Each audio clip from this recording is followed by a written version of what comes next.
Aujourd'hui, Vue sur Terre part à la rencontre de l'archipel du Cap-Vert dans l'océan Atlantique. Une dizaine d'îles situées à 600 km au large des côtes du Sénégal. Une dizaine de petits mondes qui ont pour seule richesse leurs montagnes et leurs déserts. Pays de sable et de pierre, tourmentés par les vents et les courants. Georges vit à São Vicente, juste en face d'îles désertes. Elles sont un sanctuaire, dernier refuge d'oiseaux rares et menacés. Georges et son frère vouent leur vie à la protection de ces jardins secrets. Santo Antão est l'île montagne. Théo en connaît tous les chemins, tous les sentiers, pour les avoir tous parcourus. Du désert minéral à la végétation tropicale des vallées, cette île est une terre de contraste.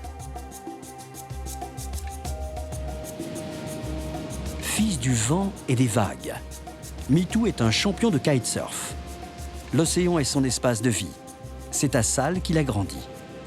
Depuis, son île est devenue l'un des meilleurs endroits au monde pour la glisse.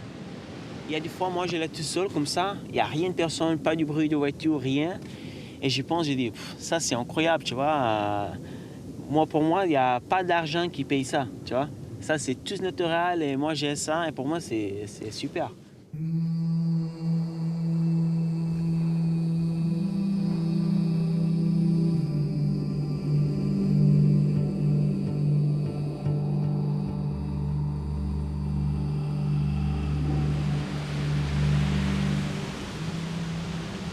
Posées sur l'océan, perdues dans l'immensité de l'Atlantique, les îles créoles du Cap-Vert ont un parfum de mystère.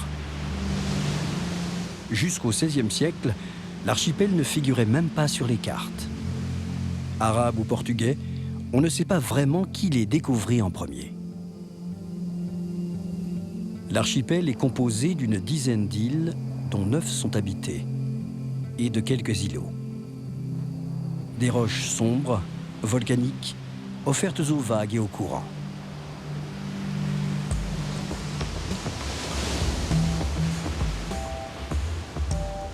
À chaque île, ses contours et son histoire.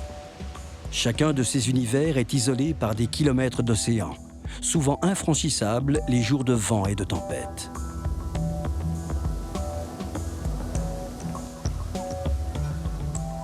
Les habitants ont appris à compter sur eux-mêmes, trop souvent coupés des autres et du reste du monde.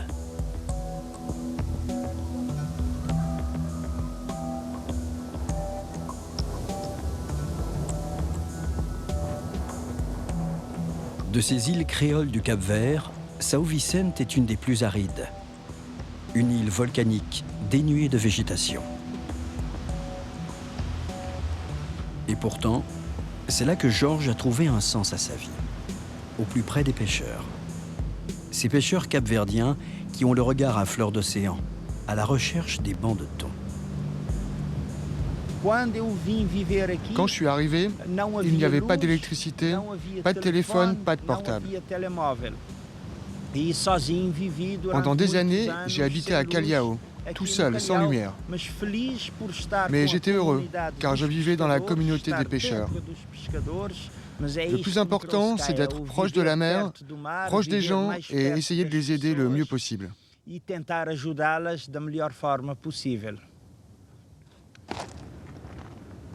Callao. Le village où vit Georges est cerné par des volcans, cirque de lave et de pierre qu'il ne cesse de redécouvrir.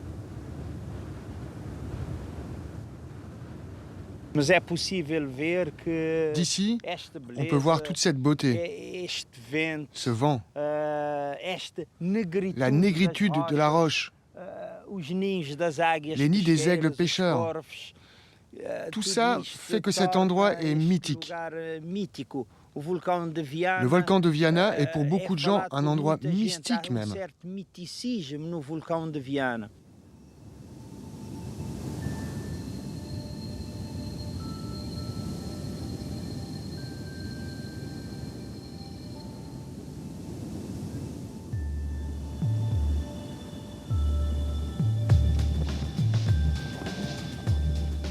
Paysage volcanique, lunaire. À São Vicente, l'île où habite Georges, il ne pleut jamais ou presque.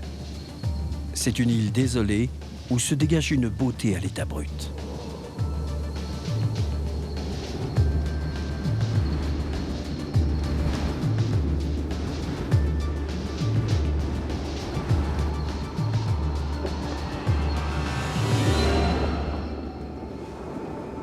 Seuls les cieux qui la recouvrent savent où elle se trouve.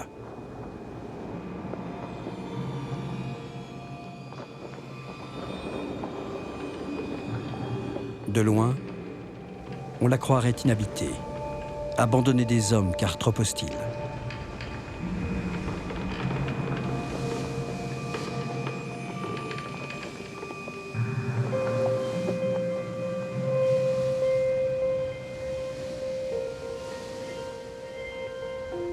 De sa maison, Georges voit au loin l'île de Santa Luzia.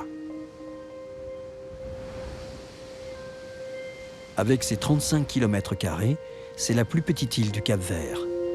C'est aussi la raison de vivre de Georges. Une heure de navigation sépare les deux îles São Vicente et Santa Luzia.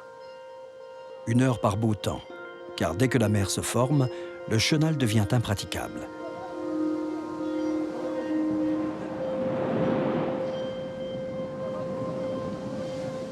Enfant, Georges contemple les bateaux de pêche, toutes voiles dehors, naviguant vers Santa Luzia. Dès lors, l'île devient un rêve, comme une promesse d'avenir.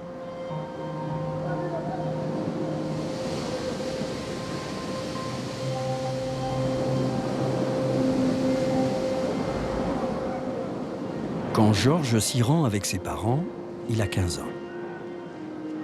Lorsqu'il pose le pied sur cette terre pour la toute première fois, c'est l'émerveillement. Il ignore encore que ce petit bout de terre est désormais lié à son destin.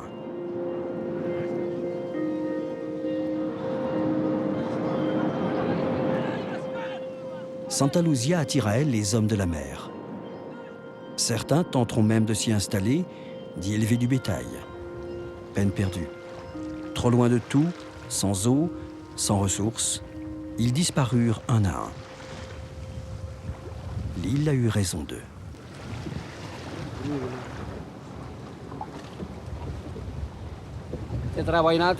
Je ne trouve pas de travail à terre.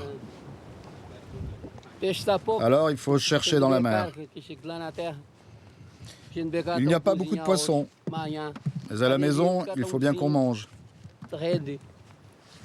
Alors on pêche tous les jours et on en attrape un peu à chaque fois.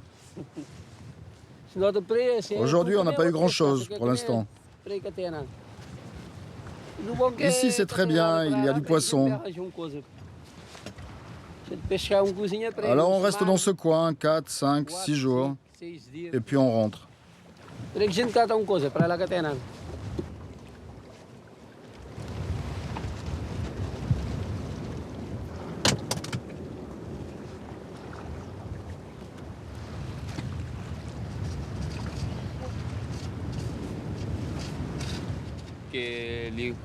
Ici, c'est notre gagne-pain. On trouve la nourriture pour la maison.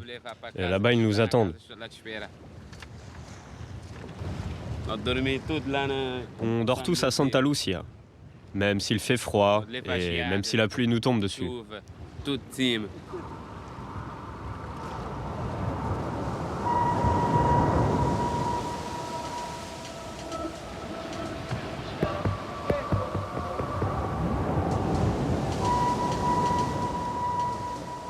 Chaque soir, comme depuis toujours, les pêcheurs trouvent refuge là, sur la plage de Santa Luzia.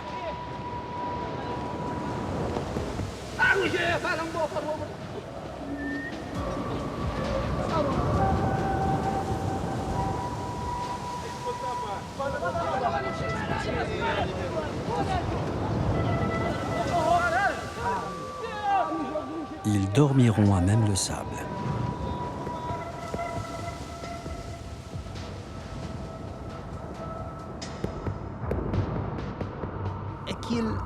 Le plaisir d'être là, loin de tous, sans téléphone, sans électricité, sans nouvelles de ce monde qui ne tourne pas rond, qui tourne à l'envers. loin de l'agitation politique. Cette tranquillité te donne la sensation d'être dans un autre monde. Santa Lucia ne fait pas partie de ce monde confus en Afrique, en Europe, en Asie, où il y a la guerre, la famine. Ici, on est dans un cocon et j'aime bien profiter de ces moments.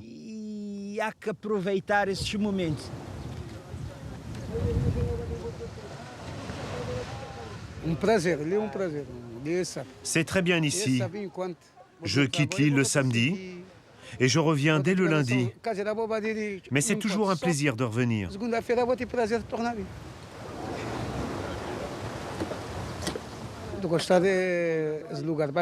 J'aime surtout quand la mer est calme.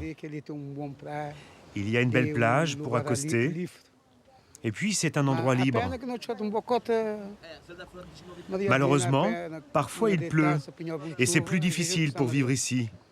Mais normalement, c'est tranquille.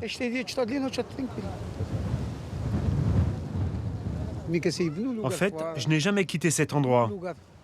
Vous savez, c'est ça ma vie.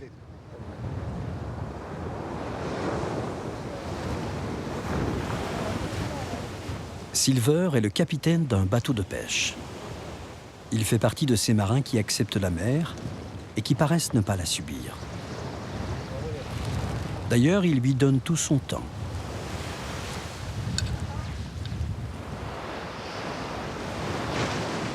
C'est avec des sacs de riz et de farine qu'il répare sa voile.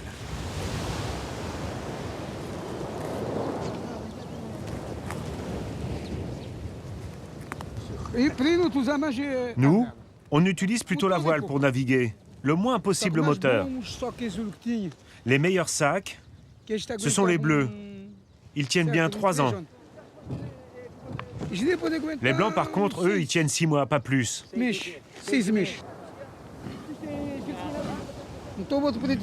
Parfois, le mieux, c'est de refaire une voile complète.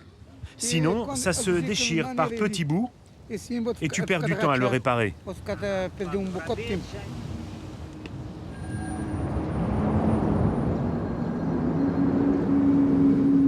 Dès que la traversée est possible, Georges part rejoindre Zé, son frère. Ce matin, il passe au large de Santa Lucia et fait route aux confins de l'archipel, vers Razzo, un îlot minuscule coupé du monde. C'est là que son frère Zé, fou amoureux du monde sauvage, vient s'y installer plusieurs fois par an. Tous les deux consacrent aujourd'hui leur vie à protéger ces lieux hors du temps.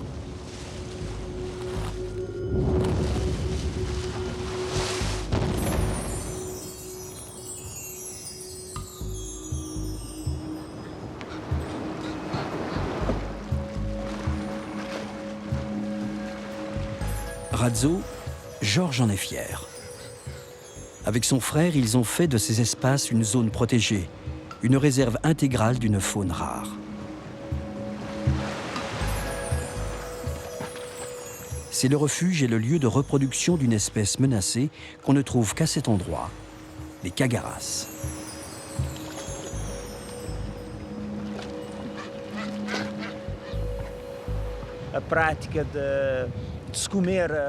Manger les petits des cagaras vient d'une coutume du XIXe siècle.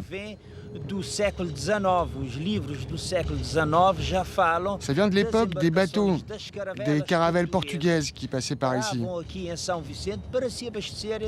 Les marins de l'époque mangeaient ces oiseaux en partant vers les Indes, le Brésil. C'est une vieille habitude. C'est difficile de changer les mentalités.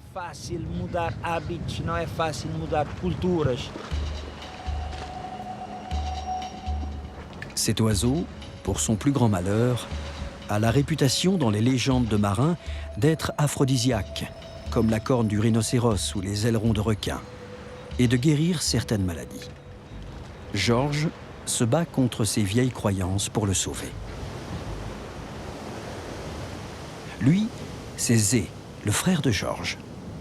Il vient voir un oisillon, un alcatraz, cette autre espèce qui, grâce à lui, continue à vivre et à voler.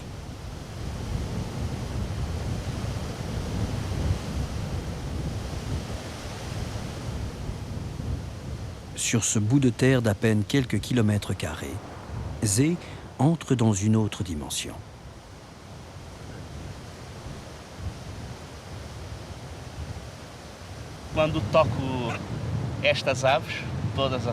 Quand je touche un de ces oiseaux, c'est comme si je touchais Dieu.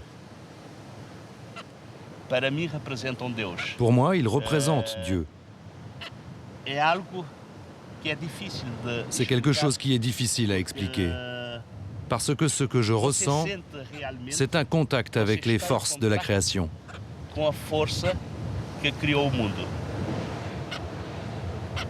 Pour moi, c'est comme si je touchais Dieu, la vie.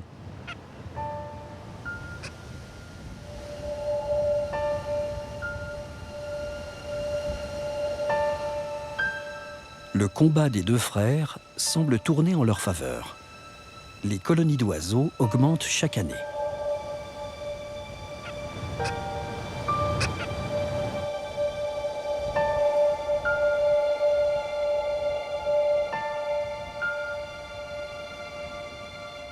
L'oiseau que Zé est en train de baguer, un cagara, vient d'Argentine pour pondre ici un œuf unique.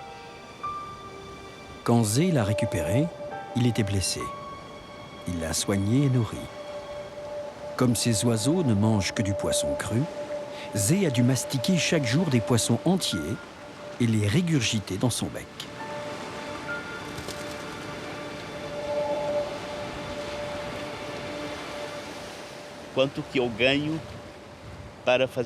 Combien je gagne pour ce travail? Zéro. Mais ce que je gagne, c'est là, dans mon cœur. Le bonheur, c'est de réussir à soigner un oiseau mourant.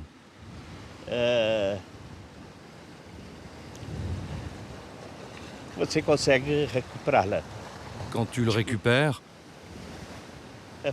le bonheur de récupérer un oiseau en train de mourir et de le voir s'envoler à nouveau, ça vaut tout l'or du monde.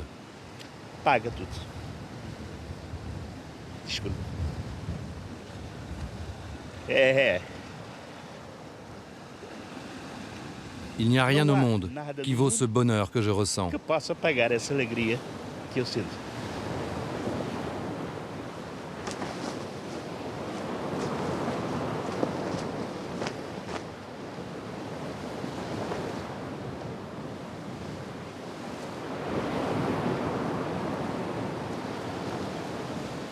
Quand on vient à Razzo, il n'y a rien pour accoster.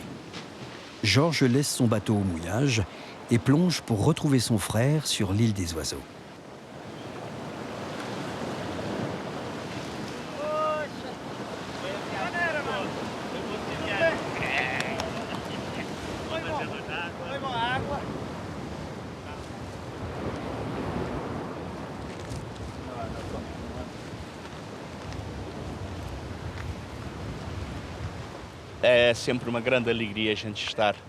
C'est vraiment un bonheur de travailler ensemble.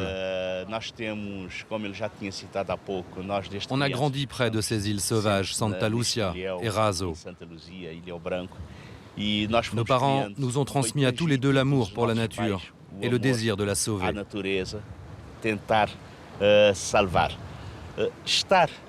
Être ici ensemble sur cette île, ça me réjouit parce qu'on a le même but. On essaie de transmettre à tous notre envie de préserver cet endroit. Et il faut que ça continue.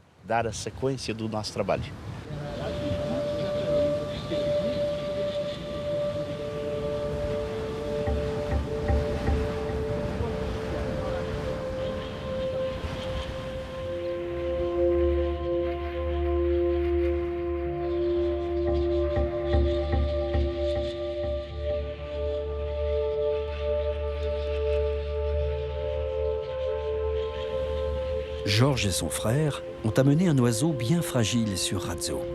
C'est un kourouja. Recueilli à l'âge de 1 mois, Georges et Zé l'ont sauvé. Ils lui rendent maintenant sa liberté. Comme tous les animaux sauvages qui n'ont pas appris avec leurs parents. quand ils n'ont pas grandi en liberté, quand ils n'ont jamais volé comme celui-là, quand personne ne leur a appris à voler. Moi, je pense que leurs chances de survie sont quasi nulles.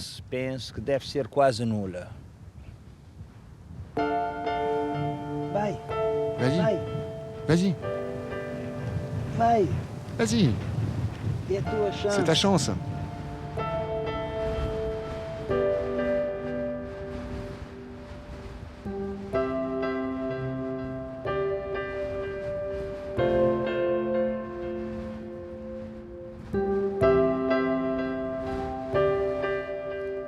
Zé dort dans la falaise, avec les oiseaux. Il fait partie de la colonie.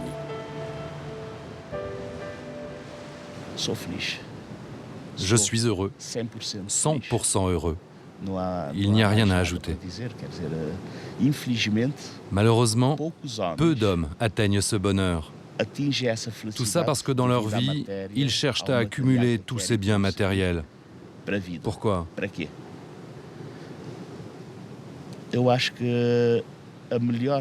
Je pense que le plus grand don de la nature, c'est de faire quelque chose qui te plaise vraiment. Pas pour l'argent, mais parce que tu te sens bien quand tu le fais. Il n'y a rien de mieux.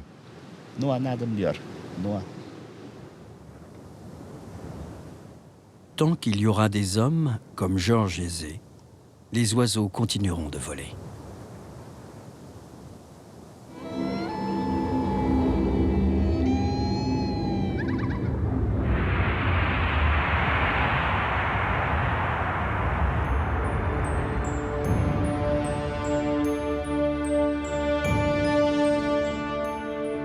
À l'extrémité ouest de l'archipel, l'île de Santo Antão est une île montagne, une forteresse aux hautes falaises.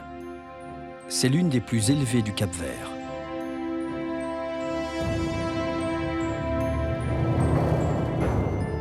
Les gens de cette île sont plus tournés vers son centre que vers ses rivages. C'est la plus fertile de l'archipel.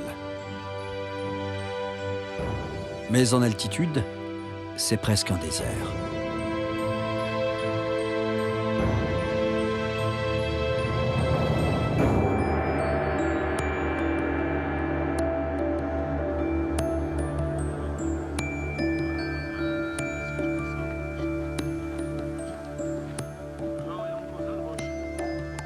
Théo a grandi en France, dans les Alpes du Sud, dans une famille d'agriculteurs. Ses études d'ethnologie le conduisent en Afrique, au Mali. C'est là qu'il entend parler du Cap-Vert pour la première fois, en écoutant la musique de l'archipel.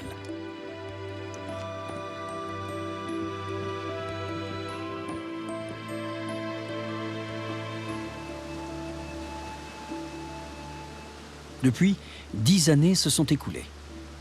Théo les a passées à explorer une à une les îles.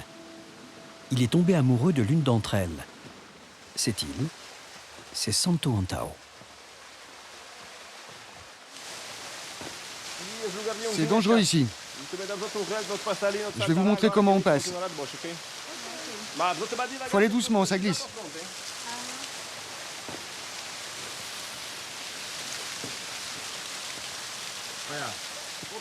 C'est vrai que quand je suis dans ce genre de vallée ou dans ces coins-là, c'est un peu égoïste, mais je me dis que j'ai de la chance d'être ici. Au Cap-Vert, en règle générale, tu peux aller sur Boa Vista, qui est une île désertique. En 1 heure d'avion, tu es à São Vicente, qui ressemble déjà complètement à autre chose. En 1 heure de bateau, tu es à Saint-Anton. Tu es passé des dunes arides aux vallées tropicales avec des cultures d'igname, des cascades et tout ça. Donc déjà, rien que sur l'ensemble du Cap-Vert, c'est frappant. Et sur une île comme Saint-Anton, tu retrouves ça en miniature, c'est-à-dire qu'en quelques heures de marche, tu es sur un versant aride, tu passes des crêtes boisées, tu descends dans un vallon super vert où il y a beaucoup d'eau, il y a des bananiers, il y a du café, il y a des goyaviers. Et puis tu peux terminer sur des falaises arides en bord de mer avec des plages de sable noir. Et c'est quelque chose qui est frappant au Cap-Vert, sur toutes les îles et principalement sur cette île-là, parce qu'elle est très contrastée.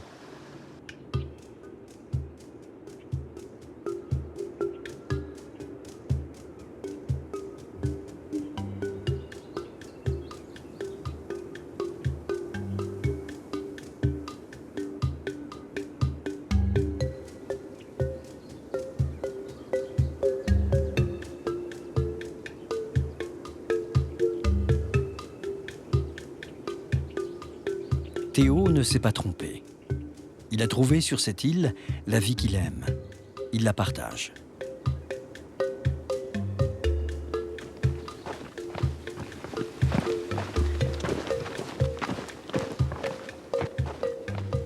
Ces vallées aux parfums et saveurs mélangés qui descendent jusqu'à la mer, ce sont les ribeiras.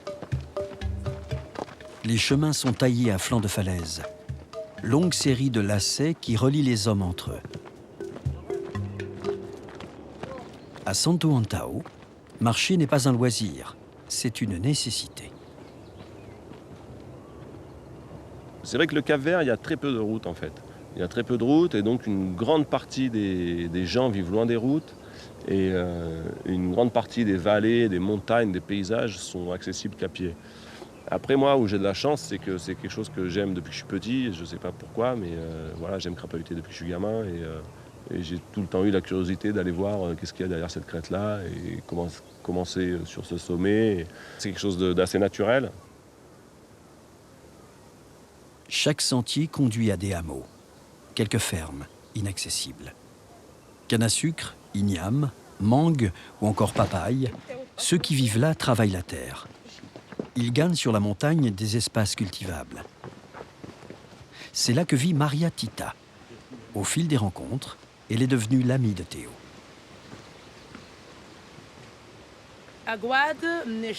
Moi, je suis née, j'ai grandi et je me suis mariée ici. Tous mes enfants sont nés ici et j'aime bien cet endroit. Il y a la paix, l'odeur de l'eau, le calme. On vit bien. Mais le problème, c'est le chemin. On est loin de tout. Je suis heureuse et je resterai le plus longtemps possible. Mais quand je n'aurai plus la force de prendre le chemin, alors je devrais partir. Ce chemin est vraiment difficile.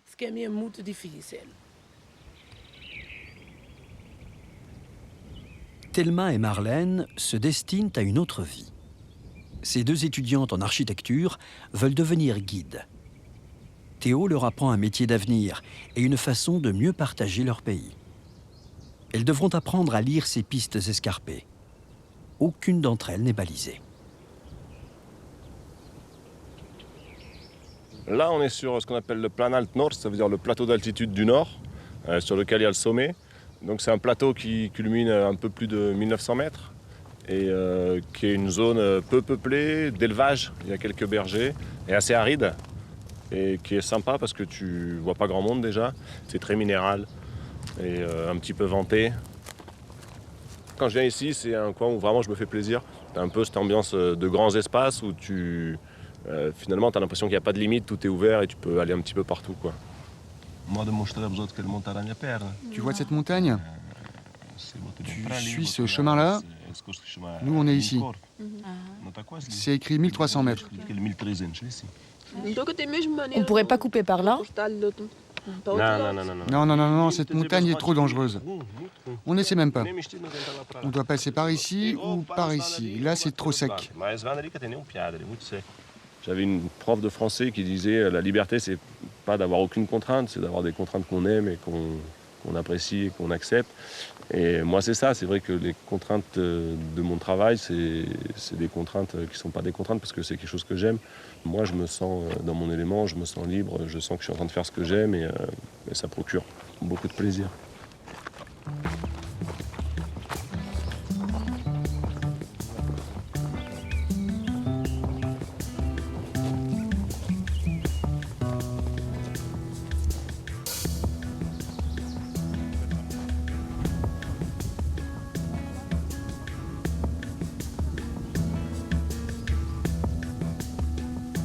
J'aime beaucoup cette étape qu'on est en train de faire parce qu'on est parti de l'autre bout du plateau dans une vallée qui est assez verte et on a traversé un coin qui est très aride et là on arrive, on voit à nouveau un paysage totalement différent avec beaucoup d'herbes vertes, avec beaucoup d'agriculture, de l'eau et puis encore après on voit la plage, la mer et moi c'est tous ces contrastes qu'on arrive à trouver en une journée de marche. On a l'impression de traverser 3-4 pays différents, 3-4 ambiances différentes et c'est ça qui me plaît de ce côté-là de l'île.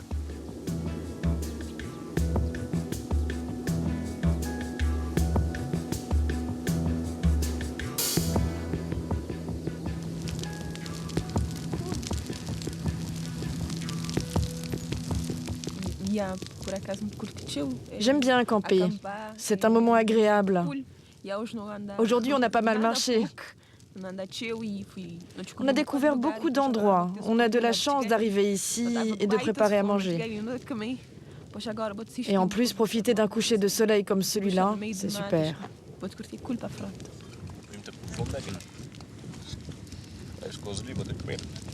Je suis venu travailler ici à une époque où il n'y avait pas de guide capverdien, ou très peu. On les comptait sur le doigt d'une main. Et c'est normal que ce soit des guides capverdiens qui travaillent dans leur pays.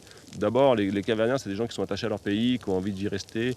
Et s'il y a un moyen d'y rester, ils en profitent et ils font ça bien et avec plaisir. Après, ce qui est aussi gratifiant, c'est un métier qui est très nouveau ici, le métier de guide. Et du coup, c'est assez agréable de prendre des jeunes qui, on va dire, connaissent rien du tout à ça. Et de les mettre sur le chemin, parce qu'on leur apprend pas tout, parce qu'on ne sait pas tout non plus.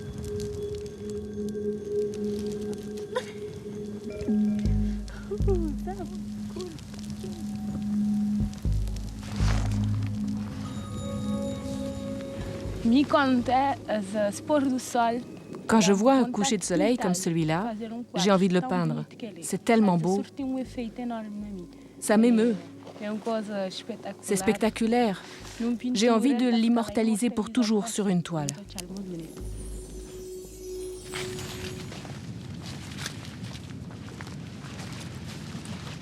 Théo, Thelma et Marlène approchent de la vallée de Tarrafal. Il y a peu de temps, cet endroit était complètement isolé, oublié, plus accessible par la mer que par la terre. Tarrafal est un témoignage de la difficulté de la vie au Cap-Vert. Dans tout l'archipel, l'eau est un combat.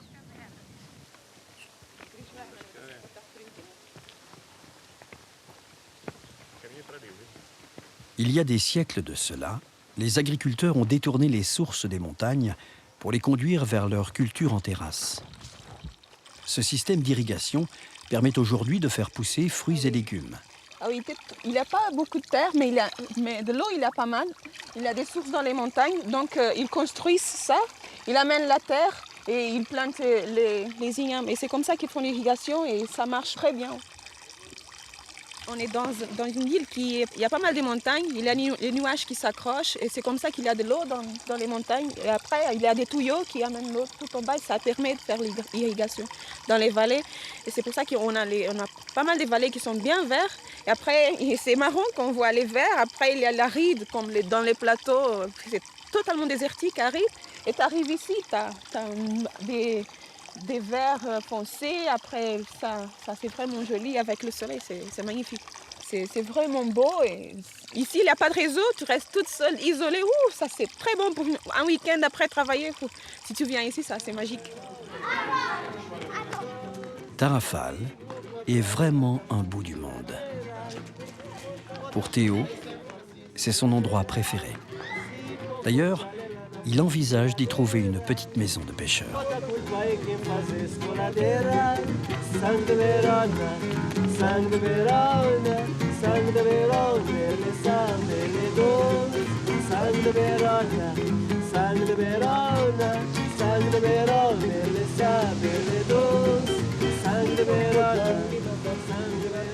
Je pense quelque chose qui est marquant au Cap-Vert, au-delà des paysages, au-delà de ce pays qui est très beau, très contrasté, où il y a une nature qui est encore très préservée.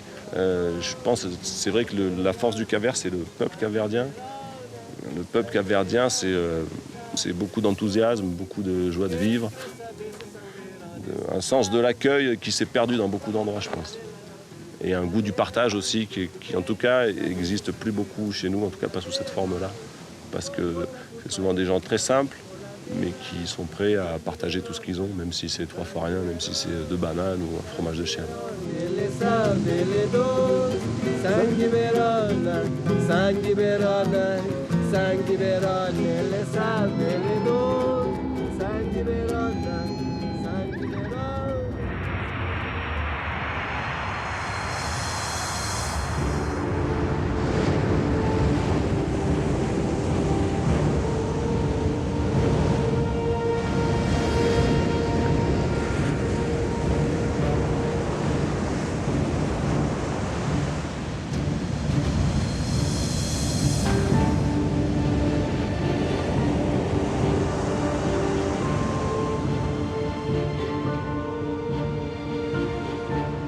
En kite, la première chose, tu sens le contact avec la nature.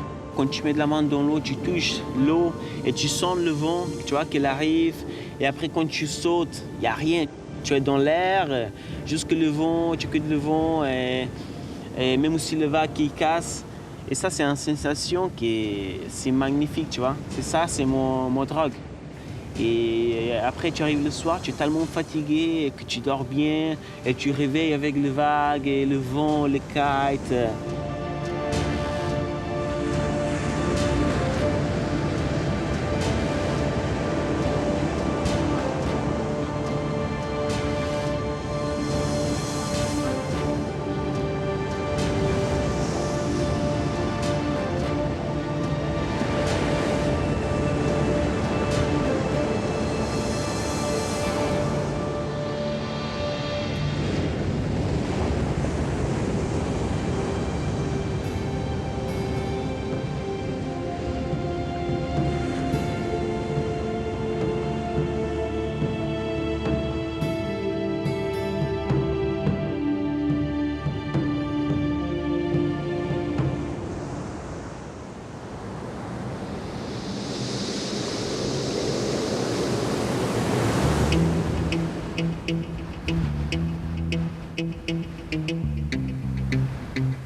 L'île de Sal est située tout à l'est de l'archipel du Cap-Vert. Elle doit son nom à son sol saturé en sel. Rien ne pousse ici. Elle est sèche, plate, aride, désolée. C'est l'île de l'archipel qui a été peuplée le plus tardivement, car l'homme n'était pas le bienvenu.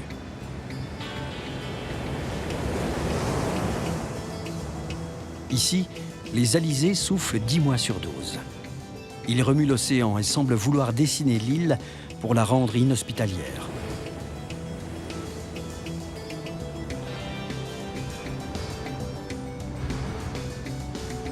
Au centre, un désert de poussière.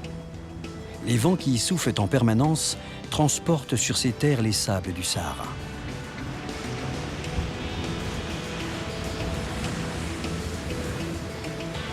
Les habitants vivent le regard tourné vers l'océan et ses vagues. C'est le terrain de jeu favori des jeunes Capverdiens.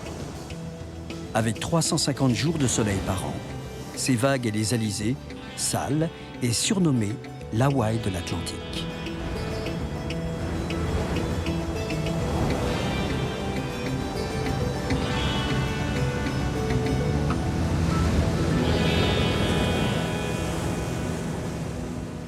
Alors, pour commencer, je m'appelle Othniel Jorge Monteiro. Ça, c'est mon vrai nom, tu vois. Mais à Santa Maria, tous me connaissent pour Mito Monteiro. Et moi, je suis né à Cap-Vert, île de Sal. J'ai grandi ici. Moi, ma vie, c'est dans la mer.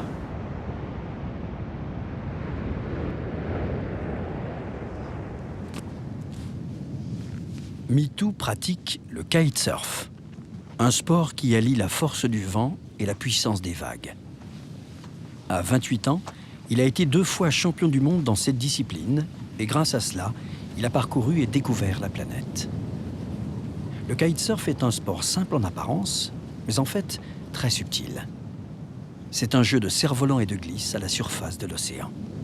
Wow, ça monte le vague, hein? Regarde ça là.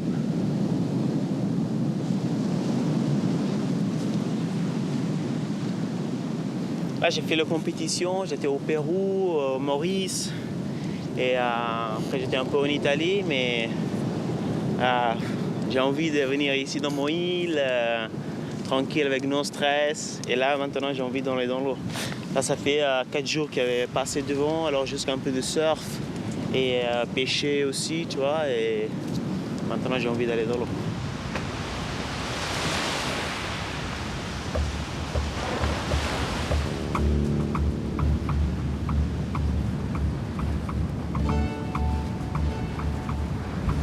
Mon spécialité, c'est la vague. Moi, j'utilise un planche de surf pour faire du kite. Alors, j'utilise le vent, qui est le kite de tir, c'est mon moteur, qui me met dans la vague. Après, je vais neutraliser la voile, je commence à surfer la vague. J'ai fait deux sports en même temps. J'ai fait du kite et du surf.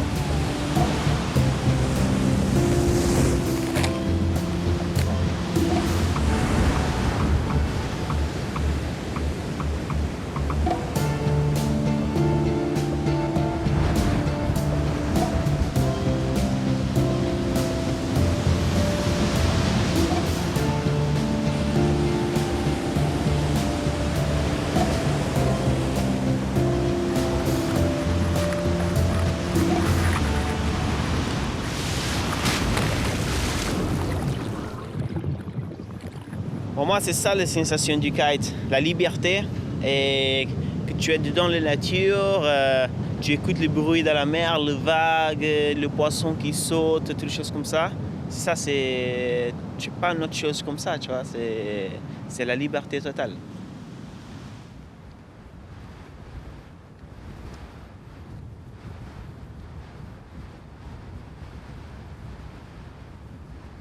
Pour moi, ici, c'est le paradis. Il fait chaud, tu vois. Tu peux rester comme ça au soleil. L'eau, elle est chaude. Il y a du vent, il y a du vague. Et dans cette petite île, je trouve toutes les conditions du monde. Je n'ai pas besoin de faire, je sais pas, 10 heures d'avion pour chercher un spot, 12 heures d'avion pour aller à un autre spot. Ici, c'est 5 minutes, je trouve toutes les conditions du monde ici.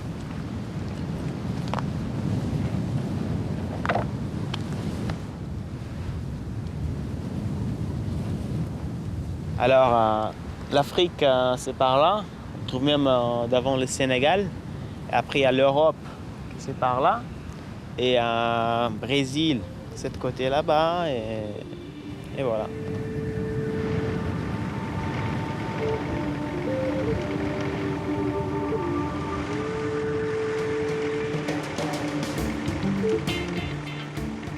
La glisse, un art de vivre qui rapproche les passionnés par-delà les cultures.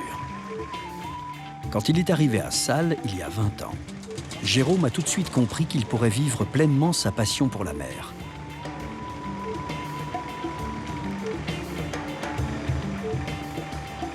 Aujourd'hui, complice de MeToo, il n'est plus étranger sur ces terres d'Alizé.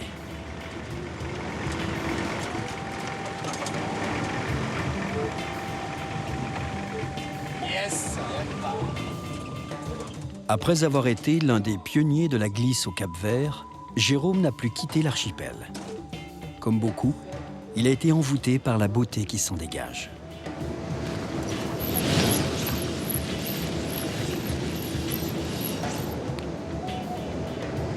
C'est bien sauvage, c'est parfait, il y a du soleil, l'eau est belle, et elle est chaude encore en plus à cette époque-là, ça va être génial. Jérôme, quand il est venu ici, il fait un moniteur du centre de planche à voile. Et mon première planche de planche à voile, c'est lui qui me l'a donné, tu vois. C'est un grand pote à moi et quand on va surfer, on va ensemble, on fait tous ces sports ensemble.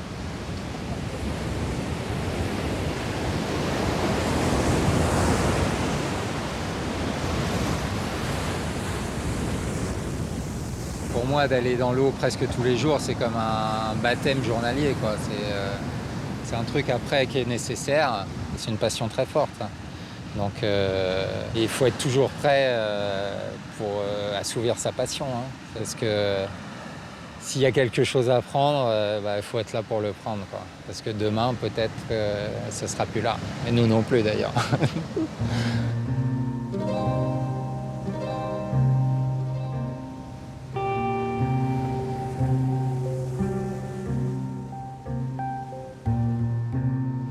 Dans les années 80, l'île de Salles est totalement inconnue. Quelques passionnés de planche à voile et de surf, venus par hasard, y trouvent des conditions idéales pour pratiquer la glisse. le soleil, le vent, les vagues.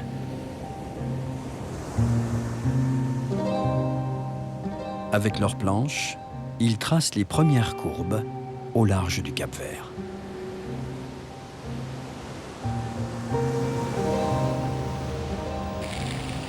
Mitou a été attiré très tôt par l'océan. À 8 ans, il récupère une vieille planche abandonnée et se mesure aux vagues. Avide de sensations fortes, il apprend seul.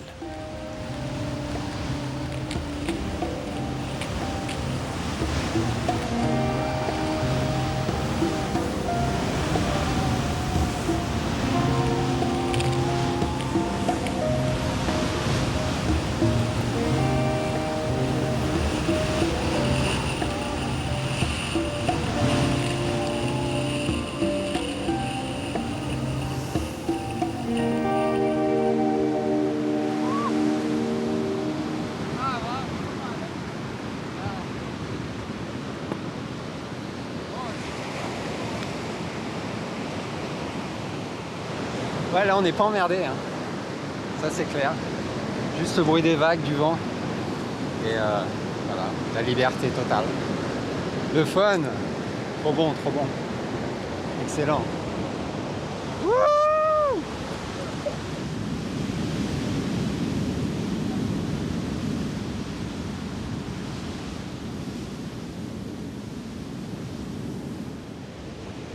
L'arrivée du kitesurf a changé la vie de Mitou.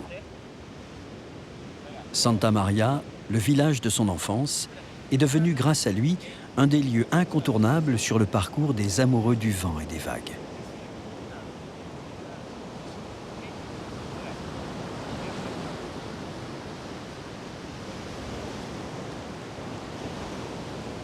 Si aujourd'hui, il apprend le kite aux enfants de son village, il a été l'inventeur instinctif des premiers gestes pour maîtriser son sport.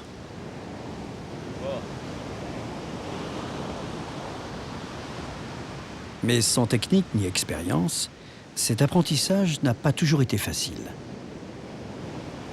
Et moi, je prends la voile, je pars dans l'eau, j'essaye, ok, tout parfait, allez, revenez un peu comme ça. Et quand la voile tombe dans l'eau, je sais pas comment on fait pour décoller, tu vois. Et alors, je pars au large et après, j'ai fait toutes les lignes un peu emmêlées, un peu comme ça. À nage, 12 heures, à nage pour revenir dans la plage. Et tu arrives à la plage morte, tu regardes les lignes, et tu as un plein spaghetti comme ça, tu vois.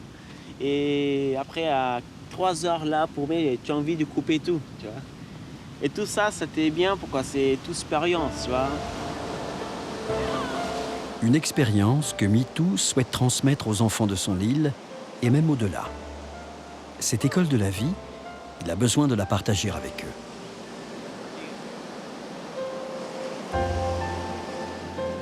Là, le stretch, hoppa! Zap! À Salles, il n'y a pas de manège. Alors Mitou leur fait découvrir son étrange cerf-volant. Hoppa!